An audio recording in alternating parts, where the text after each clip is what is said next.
Hola, ¿se escucha? Sí. Bueno, buenos días.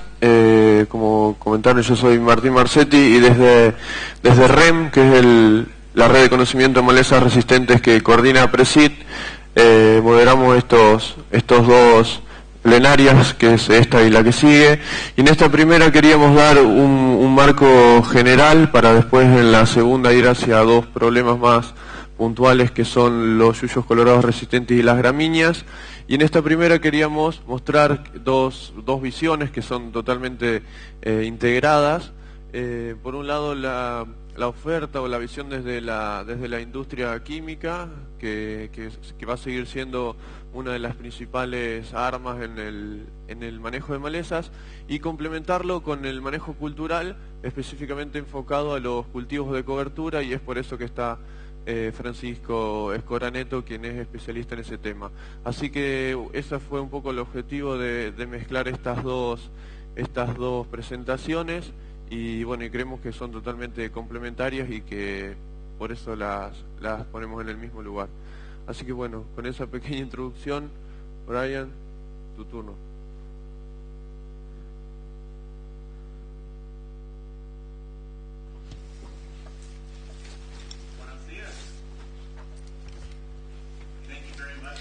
Muchas gracias por su tiempo. Yo soy Brian Perry, soy gerente de marketing de soja y maíz para para BASF. Hace 17 años que trabajo para BASF en distintas funciones. Estuve en el departamento de ventas, ahora estoy en marketing. En esta imagen quiero señalarles que soy el padre orgulloso de chicos. Tengo una nena de 10 años y un hijo de 7 años, y en 2 meses más tendremos otro bebé. Estoy muy entusiasmado y también me vuelvo loco de alegría. Acá también vemos la imagen de un tractor. Esto es el campo de mi familia en Missouri, donde me crié, donde crecí, en el centro de Estados Unidos. En nuestra familia, desde hace 100 años que nos dedicamos al campo, así que yo me interesé mucho en el tema de protección de cultivos, pero también trabajo en el campo de la familia.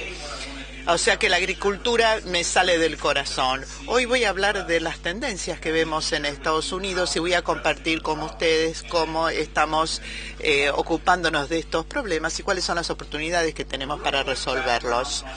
Les voy a dar una reseña de la agricultura de Estados Unidos. Nuestros cultivos más importantes son la soja y el maíz.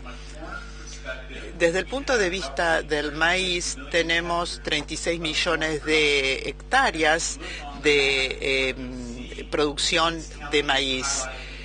En rojo son los condados que tienen la mayor intensidad de maíz cultivado. Es decir, desde el centro hacia el norte hay mucha superficie cultivada con maíz, y esto se ha expandido hasta California. La producción de soja es un poco menor.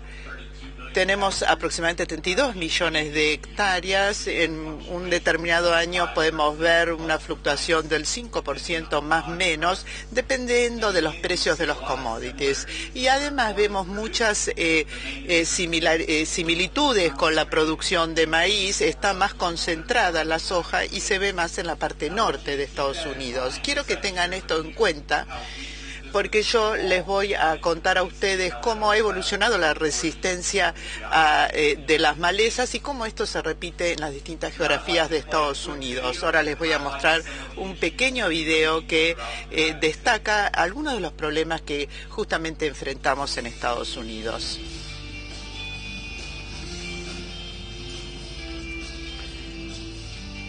Amaranthus palmeri en Iowa, en Missouri, en Michigan.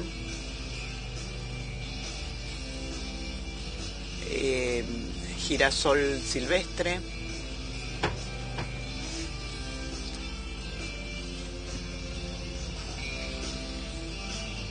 también rama negra o coniza,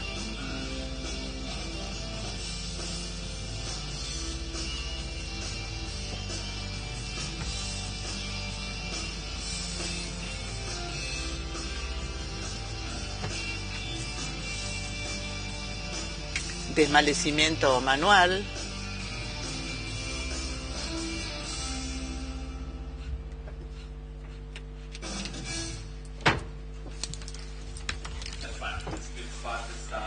Bueno, podemos parar acá.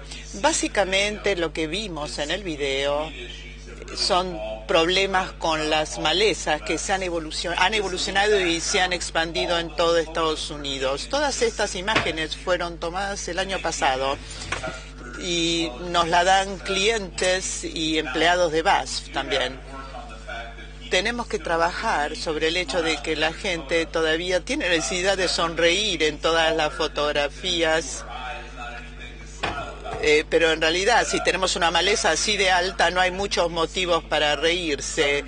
Pero esto es lo que se ve desde el sur de Estados Unidos hacia el norte y también hacia el este y el oeste. Yo quisiera compartir con ustedes un poco cómo ha sido esta evolución, cómo ha ocurrido y cómo ustedes pueden manejarlo en Argentina. En el año 2000 tuvimos nuestro primer caso documentado de malezas de hoja ancha resistentes al glifosato en el estado de Delaware. Esta especie salvaje era Coneisa o rama negra, Coneisa se llama en Argentina, pero eso fue la primera maleza documentada y esto yo sé que es un desafío para ustedes en este momento. Los cultivos Roundup Ready se introdujeron en Estados Unidos en 1996. Es decir, en 4 años tuvimos nuestro primer caso documentado de resistencia. Seguimos avanzando y en el año 2003 pudimos ver que la resistencia se ha expandido en distintos estados y ahora tenemos más casos documentados con especies de ambrosia. En el estado de Missouri, en naranja es el estado en el centro de Estados Unidos. Ahí yo crecí, ahí me crié. Seguimos avanzando 3 años más. Vemos que se sigue multiplicando los casos de resistencia documentado, pero hay más intensidad. Vamos a ver malezas de hoja ancha latifoliadas, estos estados sombreados en rojo. Tienen 13 especies de hoja ancha, de malezas de hoja anchas identificadas. En el año 2009, nuevamente, 3 años más, vemos que todos los estados principales que tienen producción de soja y de maíz tienen casos documentados del mismo tipo de resistencia. Recuerden que en las 2 primeras diapositivas veíamos las áreas de producción de soja y maíz. Bueno, refleja exactamente la resistencia de malezas que vemos en este mapa y esto se sigue aumentando con más casos documentados y en más estados. Y en el año 2013, la Asociación de Ciencias de las Malezas de Estados Unidos ha documentado 31 estados con resistencia a las malezas de hoja ancha, en malezas de hoja ancha. Se ha expandido rápidamente y algo que debo señalar es que en el año 2006 documentamos por primera vez la resistencia del Amaranthus palmeri.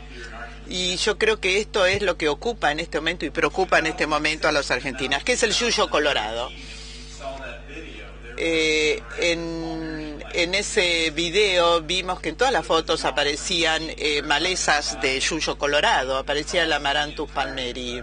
Y esto lo tenemos en todo Estados Unidos y en apenas 8 años se ha expandido esta resistencia. Además de las tendencias y de las evoluciones, quiero contarles información interna que es importante que ustedes tengan en cuenta.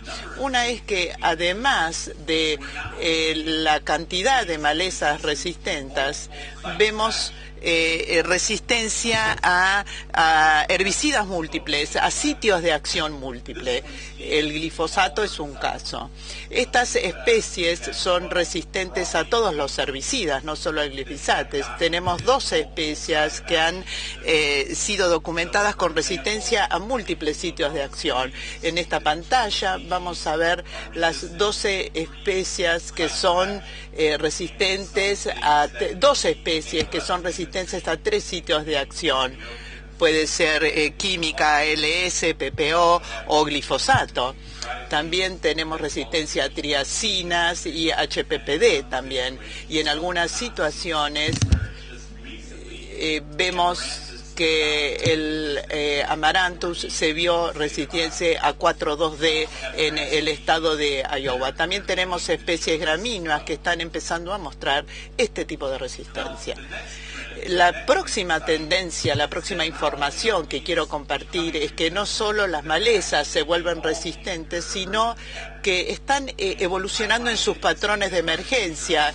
Para mí es interesante que la madre naturaleza siempre gana. Y acá vemos que las malezas cambian cuando emergen normalmente. En el caso del yuyo colorado, ahora está germinando en un momento más temprano de la campaña.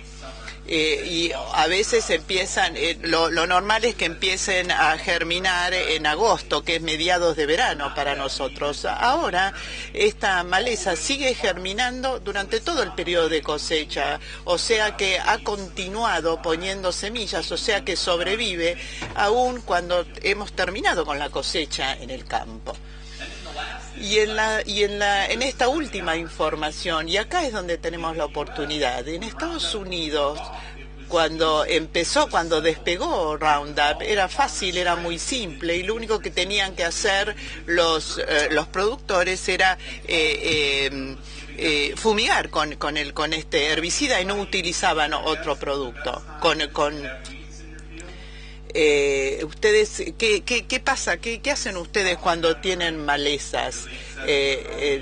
Cuando tienen Roundup Ready no hace falta fumigar. Eso es lo que yo hablo con mis colegas. Ayer estuvimos hablando de eso, se me dijeron que nunca.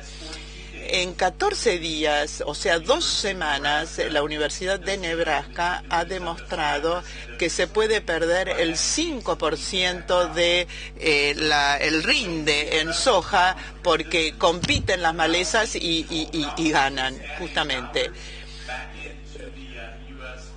Y esto es que justamente el Roundup Ready nos interesaba porque aumentábamos el rinde, pero ahora lo estamos perdiendo por la resistencia. Bueno, espero que todos estén despiertos esta mañana. Hay mucha gente acá, veo gente que está en la última fila, espero que me puedan ver a mí. La pregunta que tengo es ¿cuántos centímetros por día puede crecer un yuyo colorado, un Amaranthus palmeri? No es mucho, es muy competitivo, es A, B, C o D. C sería 7,62 centímetros, o es D 2,54 centímetros. Esta es la parte interactiva. Yo quiero que me digan si alguien tiene alguna respuesta, levante la mano y me responde. ¿Cuánto crece por día el yuyo colorado? A, B, ¿alguien tiene C? ¿Alguien piensa que es C?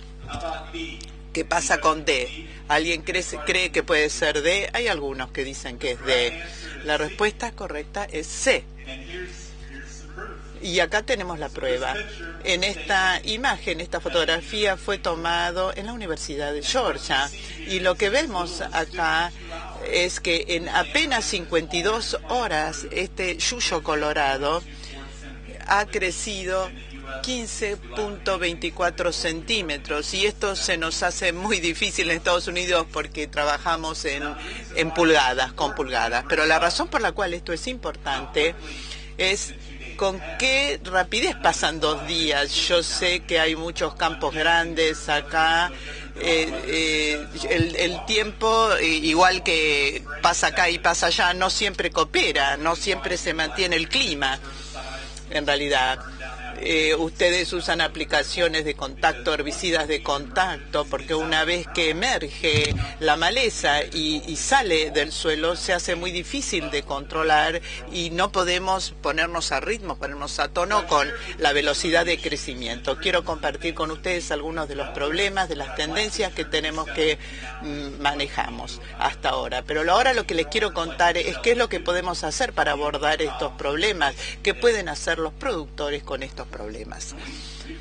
Nosotros hemos desarrollado en BASF, a través de la ayuda de nuestro equipo técnico y en cooperación con socios de la universidad, 5 prácticas, 5 pasos que pueden seguir los productores para abordar los problemas que están enfrentando en este momento. El primero parece básico, pero es identificar el problema, la maleza, objetivos. Al principio, cuando empezaron a trabajar con Roundup Ready, a nadie le importaba cuál era la maleza, porque directamente el control de la maleza estaba dado. Pero ahora tenemos que entender cuál es el problema para poder utilizar el mejor programa de herbicidas. O sea que ahora tenemos que entender específicamente qué tipo de maleza es. Y esto es un punto muy crítico en nuestra práctica. Número 2. Necesitamos utilizar sitios de acción efectivos múltiples, y digo múltiples, y esto es importante porque así es como se desarrolla el problema, porque confiamos demasiado en un solo sitio de acción. Todo el tiempo teníamos en mente un solo sitio de acción, pero si utilizamos sitios de acción múltiples, podemos hacer que estos productos químicos sigan trabajando. Número 3, necesitamos utilizar sitios de acción que tengan bajo riesgo de desarrollar resistencia. En Estados Unidos, entonces, la química reguladora de química que tiene que ver con ácidos grasos, productos como metonaclor, diametenamida, metocolaclor. Y el número 4 es aplicar herbicidas residuales tanto pre como post emergencia. Y esto es muy importante en el caso de las especies de amarantos, porque nosotros sabemos que germina por mucho tiempo, entonces ese efecto residual tiene que continuar para que no puedan emerger. Esto también se reduce con una aplicación de contacto.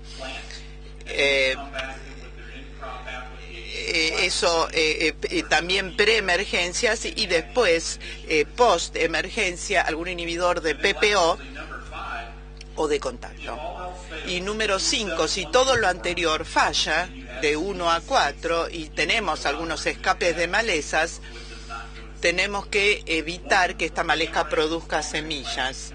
El Amaranthus palmaris puede llegar a producir 500.000 semillas, una sola planta.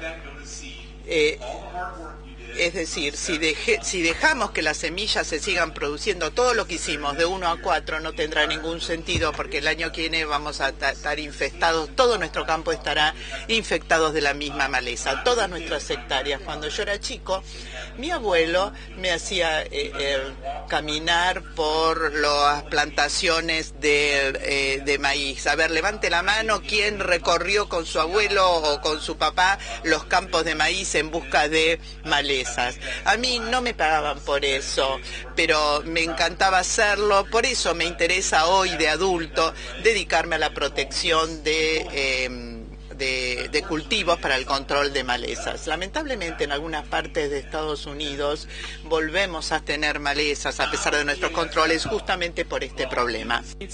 Bueno, en Estados Unidos BASF adoptó una plataforma que se llama Control Avanzado de Malezas. Aquí en Argentina sería Programa Experto en Malezas, así se llama.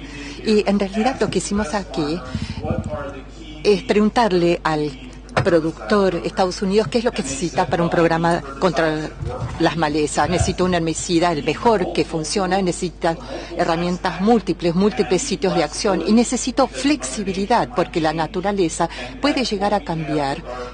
Y adivinen lo que tenemos en nuestra plataforma de BASF. Tenemos múltiples sitios de acción. En Estados Unidos hay 24 para controlar malezas. Tenemos 12 de las 24. Eso nos permitió armar un programa que cumple con las necesidades de los productores. También tenemos el herbicida más fuerte como productos para la quema, productos de contacto, productos herbicidas residuales, y también muchas soluciones flexibles que pueden ser aplicables.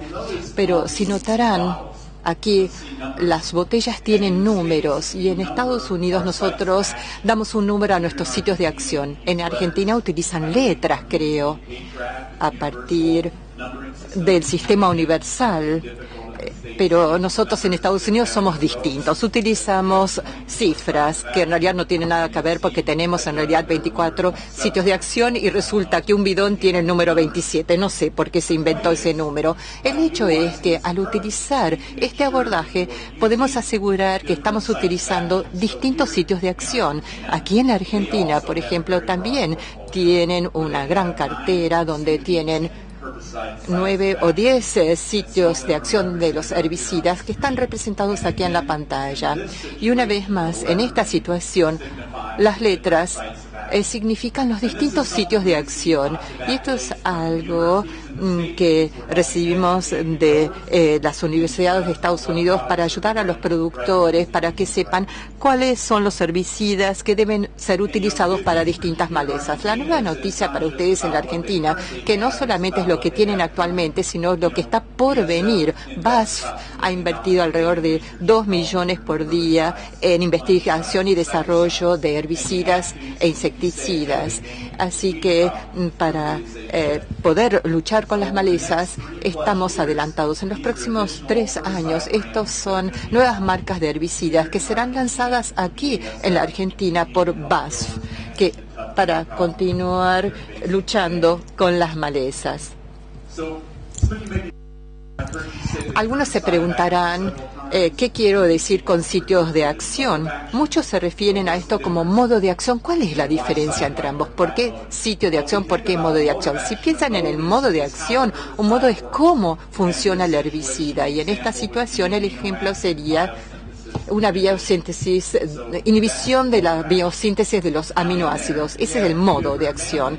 Pero ahí tenemos dos distintas familias. El grupo 2, que en Estados Unidos es la química ALS, y también tenemos la química EEPS. La razón por la cual digo esto es porque el sitio en donde funciona el herbicida en la planta es crítico, porque en este caso tenemos dos ejemplos. Tenemos glifosato y una imidazolina, y luego tenemos Roundup. Son dos cosas totalmente distintas y se controlan las malezas de manera distinta, pero tienen el mismo modo de acción. Sin embargo, funcionan en distintos sitios. Hemos sido muy proactivos en Estados Unidos tratando de educar acerca del lugar más específico de la planta para asegurar que estamos utilizando el programa de herbicidas más adecuado. Para cumplir con las necesidades de los productores, nosotros hemos estado haciendo esto, un sitio de acción con glifosato solamente. Esta es una gran herramienta, todavía lo usamos en combinación actualmente, pero lo estamos utilizando con mayor eficacia. En el futuro viene una nueva química en Estados Unidos, será una nueva plataforma, un nuevo sitio de acción para los productores de soja, pero no será la solución para todo, la bala de plata. Aquí tenemos dos sitios de acción, mucho mejor que con un único sitio de acción, pero aún así seguimos teniendo malezas. Cuando vamos a un programa completo, y esto sería una de nuestras soluciones en Estados Unidos, OptiPro, que vendrá a la Argentina en los próximos años. Ese producto es un residual que tiene 3 sitios de acción. Agregamos dicamba a nuestro mercado, sería Ingenia como un post-glifosato. Ahora tenemos 5 sitios de acción y en ese programa 3 de estos sitios de acción son altamente eficaces para amarantos. Haciendo esto, realmente podemos evitar problemas futuros. También tenemos los campos limpios y eso nos ayuda a maximizar el rinde. Para concluir, hay otras herramientas que hemos desarrollado en Estados Unidos para ayudar a los productores. Armamos un sitio web para un control avanzado de malezas. Aquí en la Argentina también BASF tiene un sitio web, lo tienen ahí pantallas, www.expertoenmalezas.com.ar. Pueden pasar por nuestro stand y El modelo que tienen acá es muy similar al de Estados Unidos. La idea es, basado en la geografía, pueden seleccionar de qué provincias son, cuál es el problema de malezas que tienen. En este caso pueden ver Amaranthus palmeri, y nosotros damos recomendaciones acerca de los mejores productos de nuestra cartera de BASF para ser utilizados contra esa maleza en particular. También a veces recomendamos productos de la competencia, porque nosotros queremos ser buenos administradores, pero la clave es tener una buena herramienta, identificar bien el problema. Se pueden ver fotos demostrando el caso, datos, para poder solucionar de manera competente los problemas de malezas. Para cerrar, yo he dedicado mucho tiempo hablando de algunos de los problemas. He compartido 5 pasos con ustedes que se pueden emplear, y quiero destacar que esto no es tan fácil. Ustedes están en un gran lugar porque pueden aprender de nuestros errores de lo que cometemos en Estados Unidos. Si miran esta foto que compartió un cliente con nosotros del 2009 en Arkansas, este campo a la izquierda, nadie quiere ver esto, todo esto es Amaranthus.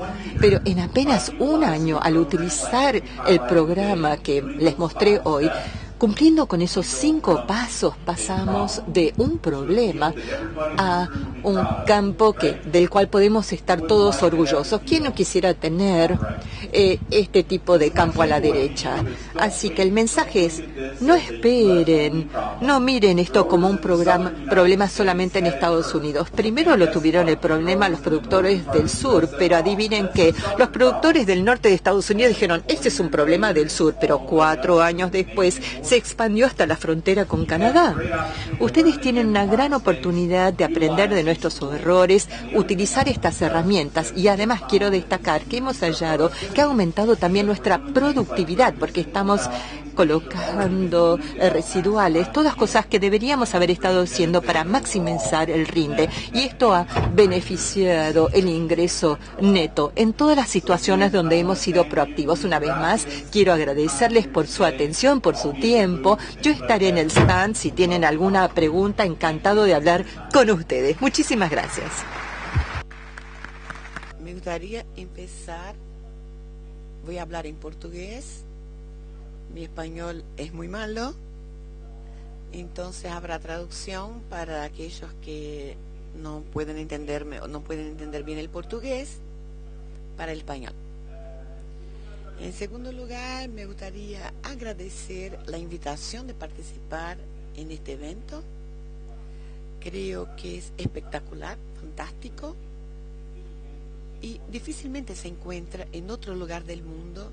En Brasil, lamentablemente, no tenemos este tipo de encuentros como ustedes tienen acá, con participación de tan importantes investigadores que intentan resolver sus problemas del campo. Otra cuestión.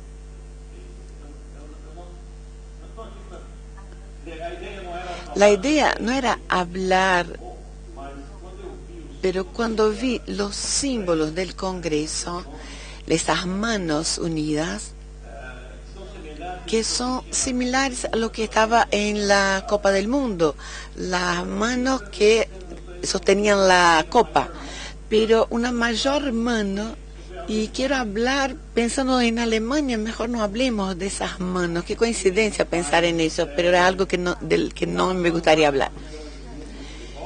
No somos más campeones del mundo en fútbol, pero en una de esas seremos campeones en la agricultura conservacionista. Esto sería otra historia. En fin, mi charla es sobre la cuestión de los cultivos de cobertura como estrategia para el control de las malezas. Cuando se hablaba hace tiempo de cultivos de cobertura, se pensaban en cobertura, en cultivos para mejorar las condiciones del suelo, las condiciones físicas, químicas y biológicas del suelo. Y también la cuestión de la biodiversidad. Siempre se utiliza cultivos para lograr menos plagas, menos enfermedades, y no se daba mucha atención a las malezas. Las malezas, bueno, no lo teníamos tan en cuenta, usamos un poco de herbicida y ya está. Pero hoy no. Hoy a los cultivos de cobertura sí se volvieron herramientas muy importantes para el manejo de las malezas. A lo mejor mucho mayor que en otros aspectos relacionados al suelo, a la biodiversidad y a las plagas. En fin, una condición muy común que se encuentra es la cuestión del barbecho. La pregunta es, ¿por qué no es una buena opción? En fin, tenés coberturas, una alta diversidad de cultivos y muy barato, bajo costo. ¿Por qué voy a gastar plata para poner en cobertura, en cultivo de cobertura, si ya tengo algo natural? El problema es que el barbecho está constituido por malezas, y esas malezas, cuando yo dejo este lote sin cultivo, va a aumentar las semillas de estas malezas, y también hay una mayor posibilidad de creación de las malezas que son resistentes. Principalmente en Brasil, las malezas resistentes al fosfato se dieron en función de áreas que estaban siempre condenadas al barbecho. Cuanto más plantas tenéis en el área, mayor la posibilidad de las plantas, los cultivos se conviertan en resistentes. Y cuanto mayor la cantidad de malezas que está en el área, mayor es la dificultad de control. Entonces, condiciones de pasto amargo, Digitaria insularis, en áreas de barbecho. Cuando el pasto amargo queda más nutrido y queda más difícil, se hace más difícil todavía controlar. Todo hablando siempre del barbecho. El surgimiento de la resistencia que es muy común en Brasil. La rama negra que también que germina y nace en el otoño, y en el otoño-invierno, y también en función del barbecho, es una especie hoy, a lo mejor la más importante en términos de resistencia, que se da en Brasil.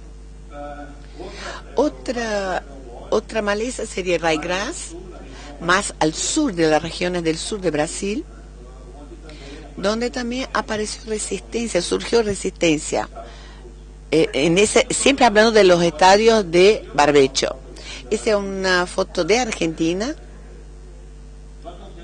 No tenemos casos de resistencia de sorgo de Alepo, pero parece que acá sí. Esa es una foto sacada acá en Argentina. Asistí a algunas presentaciones y algunos trabajos que se hicieron acá en Argentina con los problemas similares, pero yo creo que el problema acá en Argentina es mayor, es más importante que el nuestro. Hay más cultivos con resistencia y con tolerancia al fosfato que tenemos en Brasil, el que tenemos en Brasil. Pero para hablar de cultivos de coberturas, ¿cuál es el objetivo? El objetivo es el reemplazo o la sustitución de las malezas por abonos verdes naturales. ¿Y cuál es la ventaja? Los cultivos de cobertura son cultivos que no tienen latencia en las semillas. Un gran problema de las malezas es la dormencia, la latencia. Si no tuvieran latencia sería mucho más fácil. Una vez que se mataran, se eliminaría el problema, pero esos cultivos de cobertura no presentan esas características de latencia. Entonces, al eliminar, son cultivos mucho más fáciles de manejar. Acá tenemos una situación de barbecho, adelante, y le reemplazo por, en el caso 1, o reemplazo por otro tipo de cobertura, y acá vos ves especies como la rama negra, el yuyo y una serie de especies que crecen durante ese periodo de barbecho. Y uno de los aspectos que me gusta decir es el aspecto de la longevidad. Siempre se dijo que es casi imposible que las semillas de las plantas, las semillas de las malezas pueden durar más de 100 años. No son eternas. Yo no me voy a preocupar en controlar la siembra, porque siempre voy a tener que usar herbicidas. No es bien una verdad esto. La verdad es que hay variable entre las especies. La reducción de la población es muy rápida en algunas especies y en algunas puede llegar a ser eliminada totalmente. Seguramente en un campo nunca vamos a llegar al cero malezas, pero es posible reducir bastante. Pueden observar ese gráfico de un trabajo que se hizo en la región de Ponta Grossa, en Paraná, que se hizo durante 10 años, donde no se dejó que las malezas se reprodujeran. Lo que pasó es que hay una reducción en siembra convencional y también en siembra directa, y lo que pasó es que la reducción es bastante rápida y notable en estos 10 años, es exponencial. Y eso a través de varios trabajos nos demostraron esto. Y lo que se observa es que cuando no se deja las malezas secaren, cuando no se seca, en el 4º año la población de esas malezas, en este caso, quedó en alrededor de 10 plantas por año. En comparación con la inicial, que era alrededor de 400 metros cuadrados, que era la mayor población, 10 por metro cuadrado ya es una condición mucho más fácil de manejarse y de controlarla. El objetivo, cuando se utiliza cultivo de cobertura, es lograr que las malezas no se reciclen y que así se logra una baja población en el lote. Una preocupación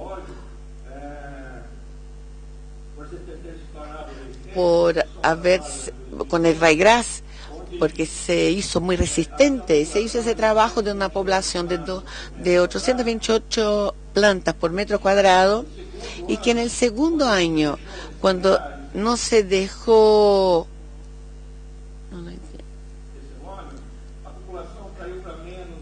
la población cayó. La reducción de la población del ryegrass fue bastante intensa y bastante rápida, principalmente en algunas especies. El ryegrass, otra especie que es bastante rápida también, y tenemos otras especies que son por ahí más difíciles de lograr esa reducción, pero en algunas se hace bastante rápido. ¿Cuál es el objetivo de que los cultivos de cobertura sobre las malezas? La reducción de la población de las malezas y que las malezas se hacen más sensibles a los herbicidas. Otra investigación que muestra durante varios años cuando había presencia de barbecho en otoño-invierno, o el barbecho únicamente en otoño, o sin barbecho, que está marcado en rojo. Sin barbecho en rojo, la población era de 200 plantas por metro cuadrado, que es una alta población. En el 3er año hubo una reducción de alrededor de 9. Otro trabajo que demuestra una rápida reducción cuando se trabaja con cultivos de cobertura. Es lógico que ese cultivo de cobertura está asociado también al uso de herbicidas. No es solamente la acción directa de la cobertura, del cultivo de cobertura, pero hay una asociación, es como una herramienta, y que permite que se reduzca la población de las malezas. Acá el resultado. En áreas con barbecho pueden observar el yuyo y la población ya bastante alta, axíparos, coquillos. En esta situación de barbecho, la tendencia es de aparecer las malezas perennes es mayor, porque una conducción donde no se deja áreas sin cultivo. Se ve un área limpia, con presencia de malezas, pero es muy chica esa presencia, y en una situación de esa es mucho más fácil de trabajarse y de controlar que en otros métodos, ¿no? Este trabajo para demostrar la cuestión de alta y baja población de malezas. En rojo, las condiciones de alta población de malezas cuando se utilizaba herbicida de dosis llenas, o media dosis o con menor dosis. En cualquiera de esas situaciones en alta población, una medida sola no era suficiente para lograr un buen resultado.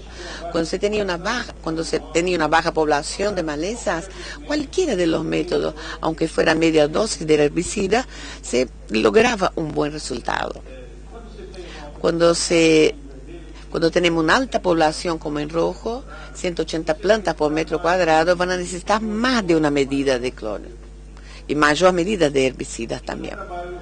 Acá un trabajo realizado en Río Grande del Sur, donde también se puede observar los distintos coberturas de barbecho con avena, ryegrass, vicia, nabón, forrajero y trigo, y las diferentes utilidades del glifosato para formar esa cobertura. Se puede ver que el barbecho, aunque en condiciones con uso de glifosato de 2,4D y una secuencia de paraquat-diurón, con una aplicación de herbicida para condiciones de las más adversas, las peores condiciones, aún así, en el ciclo de la soja había presencia de 16 plantas por metro cuadrado con ISA infestadas. Pero ¿cuándo podemos utilizar los cultivos de cobertura? Yo lo voy a reemplazar mis cultivos de rinde. No. Se va a cultivar, en los periodos que no hay cultivo, en las ventanas que no hay cultivo, o en otras situaciones de buscar un cultivo simultáneo, un cultivo asociado. Y ahí vemos algunas situaciones donde se puede ver esos intercultivos, cultivos asociados. Un caso muy común es soja, un intervalo y después soja. Y durante ese periodo de invierno, que es un largo periodo, que no hay cultivos, o se puede cultivar trigo. Se usa, en Brasil cada 3 años se vuelve a colocar el trigo. Es un periodo muy largo y que queda en barbecho. ¿Cuáles serían las especies utilizadas en ese periodo de barbecho? En Brasil la más común es la avena negra, la avena estrigosa, que tiene una avena de un ciclo muy largo y que es la más utilizada porque es un tipo de cultivo de cobertura que es barato, se encuentra fácilmente la semilla, es barata, entonces el agricultor prefiere usar la avena negra porque tiene un efecto más duradero. 95% de los casos se usa avena. Hay otras opciones: el centeno, el ryegrass, que también en algunas situaciones es un aceite utilizado juntamente con la avena, se dice consorciado en simultáneo, para el que utiliza ese tipo de cultivo para alimento también del animal, para la pastura del ganado. Y en algunas situaciones también el triticale también es utilizado. Pero la especie más utilizada con el ciclo más largo y más destacable es la avena. Otros aspectos de la cobertura, del cultivo de cobertura, reemplazando las malezas, las plantas. Otra situación es la soja, con después el cultivo del maíz, con un intervalo un poco más corto, pero que también donde caben algunas otras especies. En estas condiciones, antes del maíz, aunque se puede hacer también soja directamente, se está utilizando mucho la vicia vilosa principalmente, y la combinación de vicia vilosa y lupinus, albus es muy utilizada, que tiene ese aspecto blanco. Y en esta foto vemos la cuestión de la mezcla de cuando usamos un cultivo de cobertura que es gramínea o no gramínea. En este caso tenemos la presencia del óleo, del vicia, presencia de gramíneas, y es recomendable que se haga la siembra de hojas anchas para usar un herbicida para que controle eso. Controlando la cobertura va a cerrar y no se va a lograr que se hagan las semillas de la maleza. Entonces, la división es muy rápida cuando se deja para otros cultivos, y cuando se encuentra con problemas de yuyos o malezas de hojas anchas, se logra sembrar con otro tipo de herbicidas, hay que ser usado, y también aplicando otro tipo de cultivo de cobertura, que hay que elegir cuáles serían las condiciones, no solamente del suelo, también del clima. Y acá no es muy utilizado el nabón, pero en Brasil es una planta de crecimiento bastante rápida y que compite muy bien con las malezas. Uno de los usos del nabo también, y el centeno, que también es una buena solución, una buena mezcla. Otras especies como el lino, que también puede ser utilizada, pero son utilizadas siempre en intercultivos, y eso debe ser controlado. Si tienen una avena con vicia y especies de hojas largas compitiendo, ¿qué herbicida vamos a usar? Yo hablo de los cultivos múltiples y con herbicidas que funcionan para el control de las hojas largas. Cuando se tiene un cultivo de cobertura con vicia, sería el Ventasol, que funciona encima de vicia vilosa, pero no funciona en vicia acetila. Entonces, esa cuestión de cultivo de cobertura de hojas anchas, hay que considerar el aspecto del tipo de herbicida que debe ser localizado, y si puede o no ser utilizado algún otro herbicida o cultivos múltiples. Otro intervalo de cultivo con soja, trigo, o después de la soja un periodo corto, que no es un periodo muy problemático para el barbecho, porque es bastante puro el barbecho, pero hay algunas especies que se adaptan en este periodo corto, en esos intervalos, que sería el nabo, la arveja,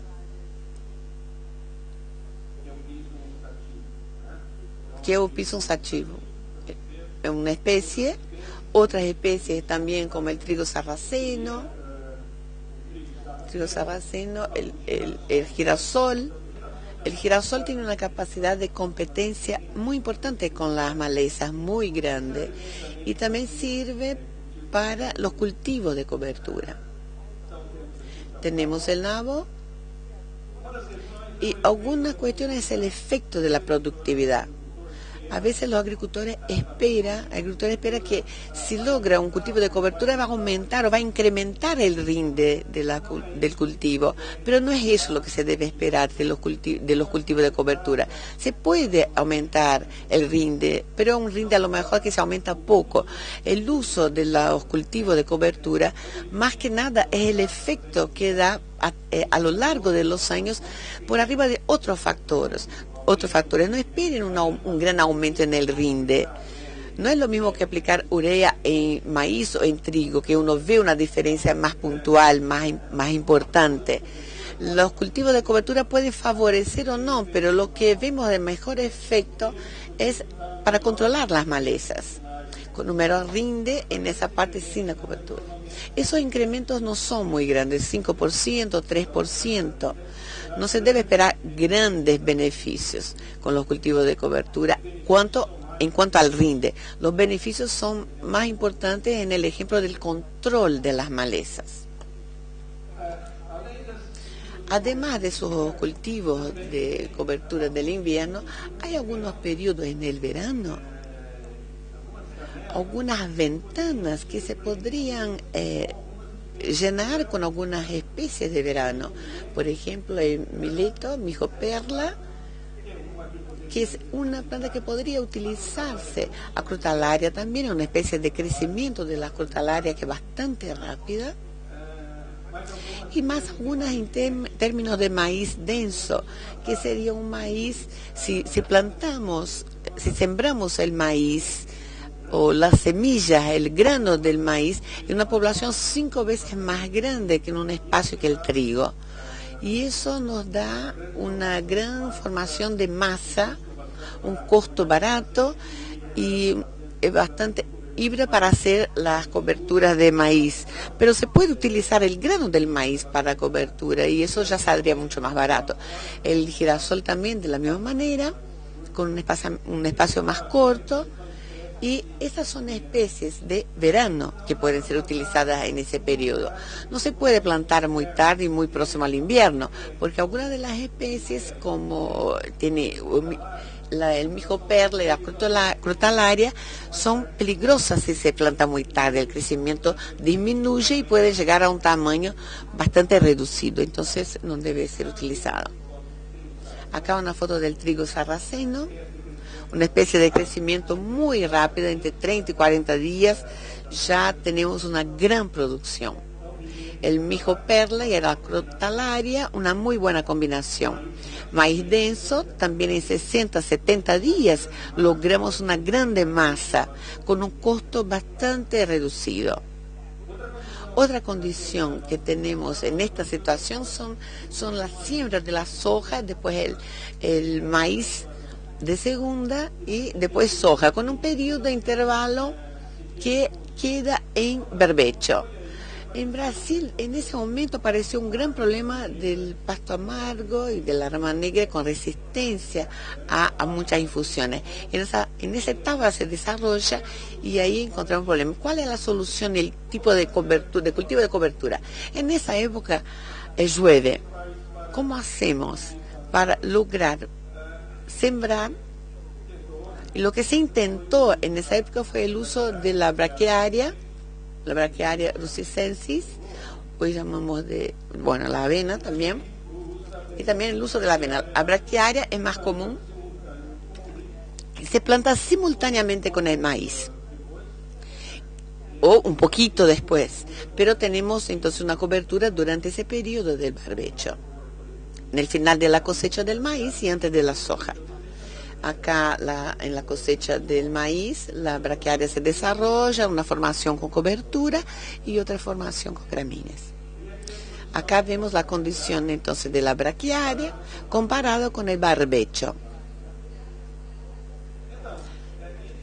En fin, resumiendo, ¿cuáles son los cultivos de cobertura más importantes disponibles? No son muchos. Encontramos los más comunes, sería la cuestión de poder saber y elegir dónde encajar cada uno de esos cultivos de cobertura en su sistema de producción y cómo se maneja cada una de las especies. La más común son las avenas, la estrigosa y la sativa.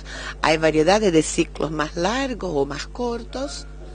El centeno, que tiene algunas ventajas en relación a la avena, aunque son variedades también de más corto uso. La avena es más resistente al frío, el centeno por ahí puede ser un poco más resistente a algunos tipos de enfermedades. Hay una elasticidad mayor en relación a las avenas. El ryegrass no es utilizado solamente para cobertura, también se usa asociado con las avenas. El ryegrass normalmente no se usa solo.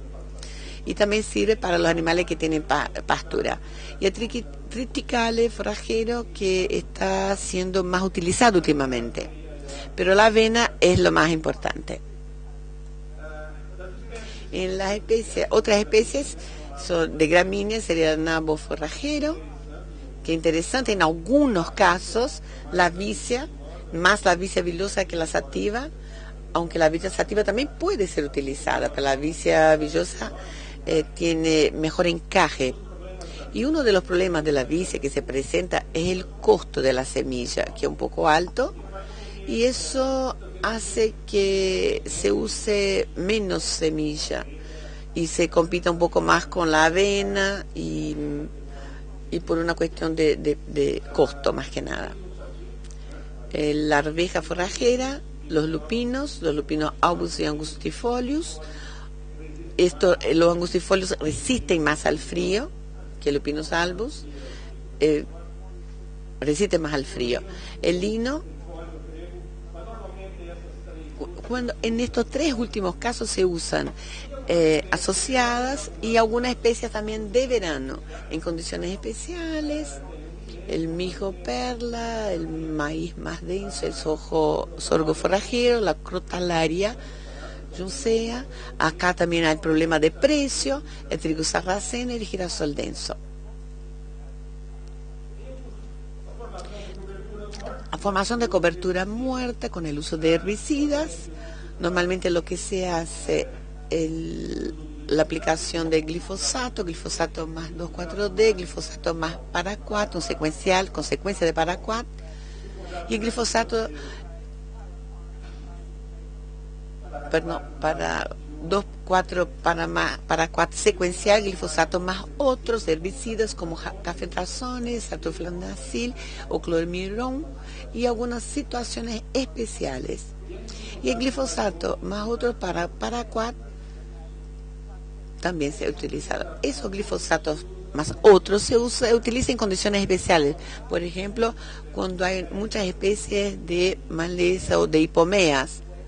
Entonces se utiliza o fluconazil con 2,4-D, que se puede utilizar cuando se tiene las ramas negras muy resistentes, o clomurón o clomirú, para dar un mejor control a esos yuyos de la rama negra.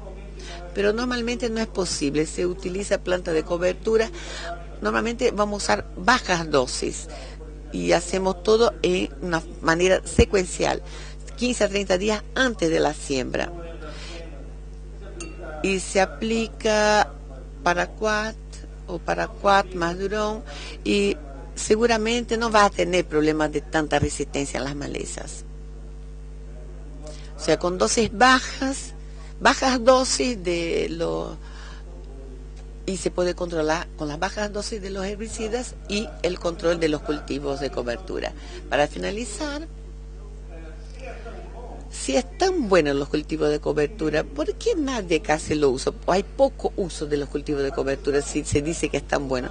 La cuestión básica es por algunas dificultades que encontramos. Una de ellas, pienso yo, es la cuestión socioeconómica. En Brasil como en Argentina, si el agricultor no está afiliado, no tiene una condición socioeconómica, no va a querer invertir en cultivo de cobertura que no le brinda un rinde más importante, un ingreso más importante. En Estados Unidos se hizo un relevamiento de cuántos agricultores estarían dispuestos a gastar e invertir en cultivo de cobertura y se llegó a un alrededor de $45 más o menos de costo. Creo que en Brasil ese costo sería similar. No sé en Argentina cuánto el agricultor tendría la disponibilidad para invertir en cultivo de cobertura. Pero veo que ese valor de $45 limita mucho la producción del cultivo de cobertura. Es un problema, una dificultad. Otra dificultad que entiendo yo es la cognitiva, o sea, la percepción de las ventajas que se encuentran en el cultivo de cobertura. Yo no tengo gran aumento en el rinde, pero entonces ¿cuál sería la ventaja? La ventaja sería hoy el efecto bastante importante en relación a las plantas para evitar las malezas, las malezas en los cultivos y la dificultad de manejo. Y el cultivo de cobertura, eso sería muy importante, pero no se percibe esa ventaja. Y la cuestión de logística también es otra dificultad. Muchas veces el agricultor está dispuesto a utilizar el cultivo de cobertura, pero no encuentra la semilla, o la semilla está muy cara o de calidad difícil también de encontrar. Esa logística tendría que estar fácilmente disponible al agricultor. Y última condición sería, tanto los técnicos, saber la oportunidad de utilizar esos cultivos de cobertura. Muchas gracias, estamos a disposición para cualquier pregunta o intercambiar ideas en esas condiciones de mi presentación. Muchas gracias.